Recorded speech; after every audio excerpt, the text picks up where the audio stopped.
What if the sun disappeared right now? Would you be able to handle eternal darkness? Cold temperatures? How about flying off into space? The sun is the only star in our solar system, and it gives life to everything here on Earth. Would we even be alive if it vanished? This is What If, and here's what would happen if the sun disappeared. The truth is, we wouldn't even notice for the first 8.5 minutes. This is how long it takes sunlight to travel to our planet. So even if the sun disappeared, its last ray of light would take 510 seconds to reach your skin. And what about gravity?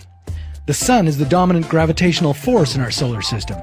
It has all 8 planets moving around it. So if the sun disappeared, would we fly off into space?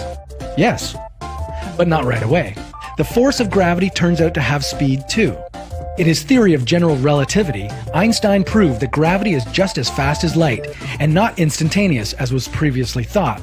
This means the Earth would still be orbiting a recently vanished star with no clue of the upcoming darkness. But just for 8.5 minutes. When the last of the sun's rays reached the Earth, eternal night wouldn't be our only problem. The very same moment the sun disappeared from the sky, Earth would start traveling into space at 18 miles per second. Assuming the Earth didn't collide with any other planets or asteroids or get sucked into a black hole, it would be moving in a straight line for 43,000 years before it found another star to orbit. But you wouldn't have to worry about that. Within 2 seconds, the moon would go dark, since there would be no sunlight to reflect.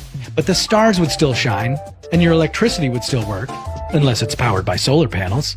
However, gravity and illumination aren't the only things we rely on the sun for. Plants need the sun for photosynthesis. Turning light into energy is how plants stay alive. Without sunlight, most small plants would be dead within days. Larger ones, like trees, would survive for several decades due to their slow metabolism. This would knock out the bottom tier of the food chain. Most animals would die off slowly. Only scavengers feeding on the dead would remain until they froze to death. Because within a week, the average temperature on Earth would drop to a bone-chilling 32 degrees Fahrenheit. And by the end of the first year, minus 150 degrees would be the new norm. And it would keep dropping until stabilizing at minus 400 degrees Fahrenheit. The oceans would grow colder too, but just on the surface. Thanks to geothermal vents, they would remain liquid underneath, despite being buried under a thick layer of ice. So if you're lucky enough to survive, consider moving to the ocean floor. In the end, the organisms living around those geothermal vents would be the only living beings not to notice any difference. They don't need the sun to live and could continue to thrive for billions of years until the planet became a frozen chunk of rock drifting in space. Fortunately, the sun has about 5 billion years of fuel left.